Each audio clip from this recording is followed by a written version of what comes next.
Hey guys, 7K Baxis here once again. I hope everybody's having a good day. This is a dream that I had Christmas of 2020, so it was like 3.5 years ago. I've shared it twice already, but I feel like it's really, really, really, really important. It's one of those kind of dreams that, like, no matter how many people I tell, I feel like I still haven't told enough. And so I'm gonna share it again because it felt like a warning, like I was being told, this is what you're going to see. I'm actually going to go off camera for this one, to be honest with you, because I have a much better time writing or speaking without eyes in my face, trying to get the words out exactly the way that God wants me to. Basically, the dream I had, it was like Christ was illegal, and everybody had this device on their wrist and in their right eye that were connected and linked together through this satellite system, and everything everybody was doing was watched. I'm going to thank God for this day and for everything that He has done. I want to pray for the people that are sick and that are suffering, and I hope that they find a way and the courage to draw closer to Him. Okay, this was December 2020. It was kind of a year into when COVID was going on, like half a year into the lockdown, and I started having a lot of crazy dreams around this time. And this was the dream that made me decide to get back online when I haven't been online since like 2010. I had a near death experience in 2018 and I wanted to tell people about it all 2019, but I didn't get back online until I had this dream. And I just feel like it's very important and people need to know. I don't think it's going to be happening for a while. I think there's going to be a lot of other things going on before this occurs. But the system that we were living in this dream was, they watched everything. And so I'm going to share it now. In this dream, I was seeing through the eyes of a girl that she looked like she was Latina or a native of some type, but she had really, really curly black hair. I think she was like a teenager or a young adult. And she was at this museum. It looked like I was in San Francisco, how all the hills are there and it goes down into the bay, into the city. There were parts of the city that nobody was allowed to go into. And then there was a newer part of the city that was kind of built up and like mechanized and futuristic. And it felt like that's where we were like kind of supposed to be. They weren't supposed to be past this boundary, but she was. So she was in an older part of the city that was kind of destroyed. Nobody had really taken care of it. It was supposed to be blocked off. There were like vines growing all over everything and the brickwork hadn't been fixed. And this was an old museum. It was like a Hollywood museum. Basically from like the 20s to the 20s, kind of the start of Hollywood to the end, and it seemed like it stopped in like 2025 before 2030. It seemed like that was it, like that was the last of the Hollywood stuff that I was seeing in this museum.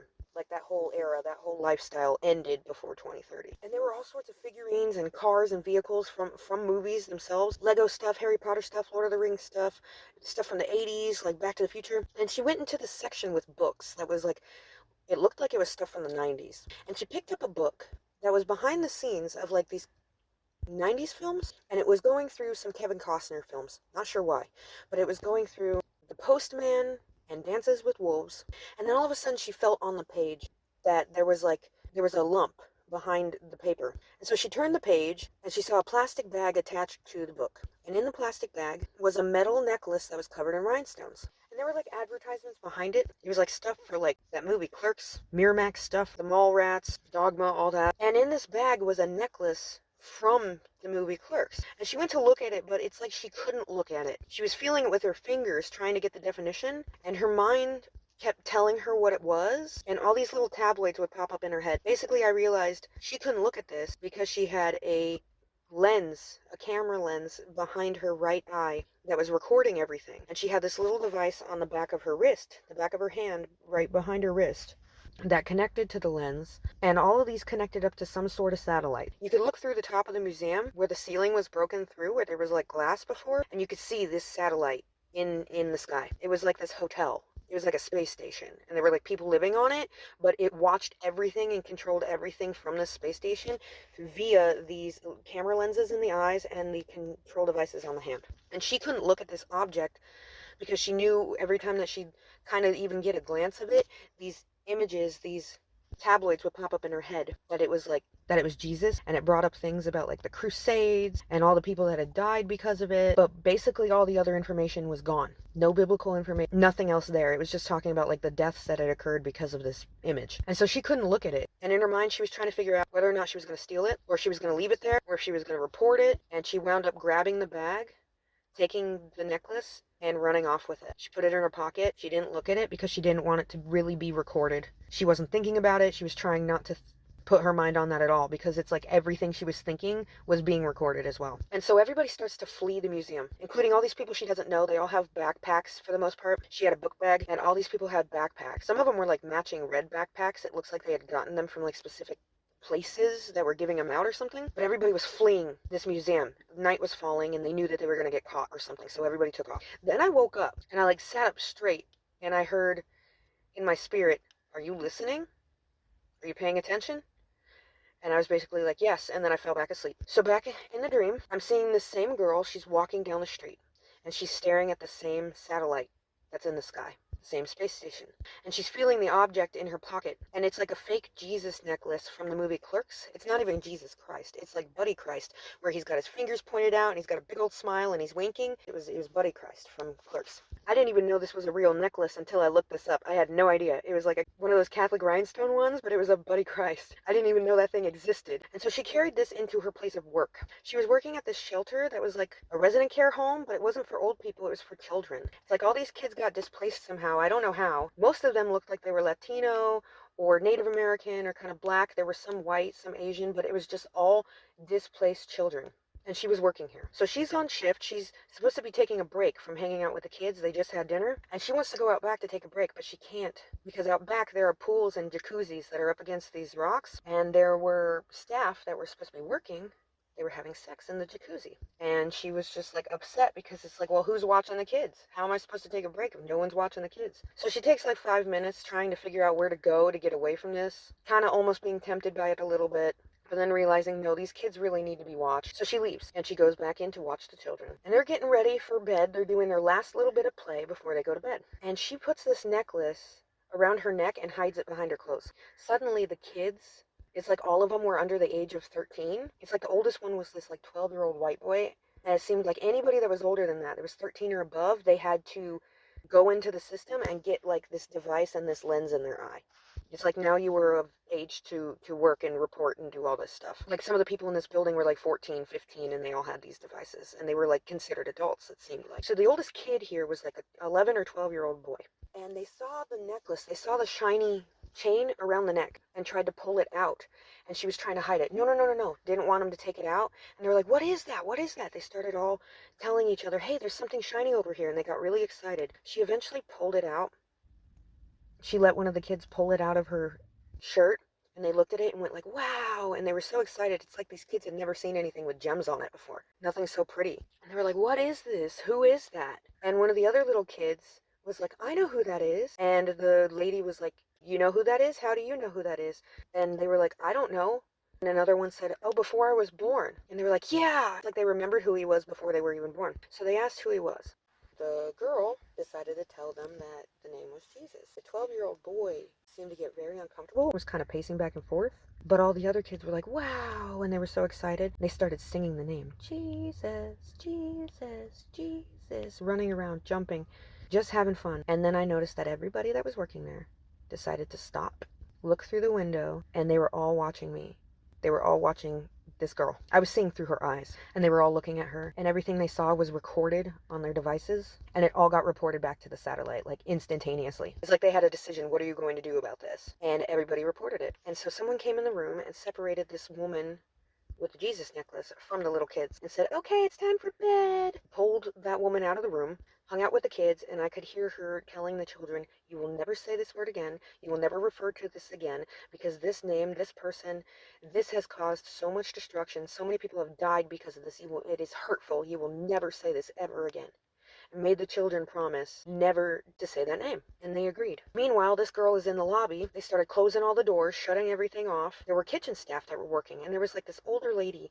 It's like the oldest person that was in here was maybe 45, but she looked weathered. She looked like she was 60 because she was so tired. And she saw me, and she panicked and ran to the back, like about to have a heart attack, like freaking out, like she knew what they were going to do to this woman. She knew what was going to happen to her, and she didn't know what to do other than run. It's like she had seen this before and she didn't want to go through it herself, and so she took off in tears, horrified of what was going to happen next. And that was just some random kitchen worker that wasn't even involved. And all the younger ones that were like 15, 16, 17 that were working, they all were standing around the pillars and reporting it, recording it, And then all these tabloids came up on my screen in my eye, in this woman's eye. And on these tabloids, it was showing the recordings of her showing the children the necklace and the Jesus, Jesus, Jesus. And everybody was like, who is this? Where do we find her? Who did this? How dare you? I can't believe she did this. And people were like, oh, I know who she is. I work with her. I'm right here with her. And it was like somebody that this girl trusted, but she's working there, and she recorded the whole thing. And everybody else was like mandatory reporters, like they had to report this or they'd be implicated. And then all of a sudden, like, she's getting phone calls, and it's like her family. And her family's like, how dare you do this? You know, we can't talk to you anymore. We have to disown you. You've gotten government involved with us. Like, they got in trouble for what she did. And so they had to disown her, and they called her. It's like everybody knew about this within 10 minutes. Like, the whole world knew about this within 10 minutes. It was crazy. And then I knew people were coming to take the woman away. It was crazy. And every single person, it was like every single person above the age of like 13, above the age of 12, it's like they all had these devices in the back of their right arm and in their right eye that were recording everything, and it sent everything up to this satellite. What was crazy is you got employees having sex on the clock. They didn't get in trouble for that. There's cameras everywhere in everybody's eyes. They never got in trouble for that. They never got in trouble for having sex in front of the children. She didn't even really get in trouble for going into the museum. It's like she knew she was going to because it was a charge, like she wasn't supposed to be in there in the first place.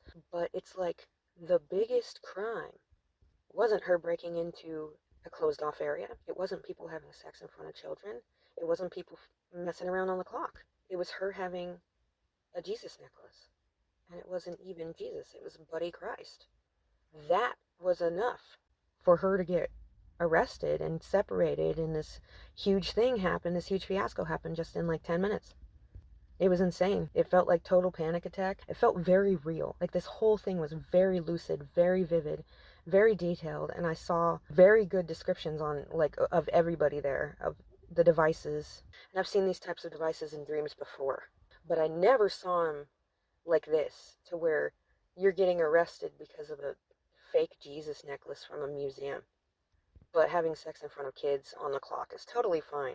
It was crazy. It was like I was watching the day that Christ is illegal. I don't know what caused it. It's like some war had already broken out. Some disaster had already happened to close off a big portion of the city, most of the city, to where you had to live in a specific area. You weren't supposed to go anywhere else, and they couldn't maintain the rest of it. And they had enough supplies to send the satellite up there and keep it available. So it's like something had happened to cause this to be like this. I don't know what it was, but the society had turned in this direction. I don't know when, I don't know what happened, but Christianity was illegal. Like the number one crime. And it was weird. That's it. That's all I have to share with you guys. I really hope you guys have a great day. I hope that this can help somebody, because I'm kind of new with this. I've only known about Jesus Christ really for like the last 5 years, since I had a near-death experience, to be honest with you. That's it. So this kind of thing is new for me. I've had dreams about all sorts of cataclysms, but this was different. And I just wanted to share it with you guys and see what everybody else thought. I wish you guys luck. Hang on in there. And I'm feeling more called, I have to tell you guys. Before and after this dream, I felt more called to memorize and study scripture, just in case I cannot find a book and I have to provide this information to people without the ability to look it up. So it might be time. You get those little gut feelings. It's for a reason. I wish you guys luck. God bless.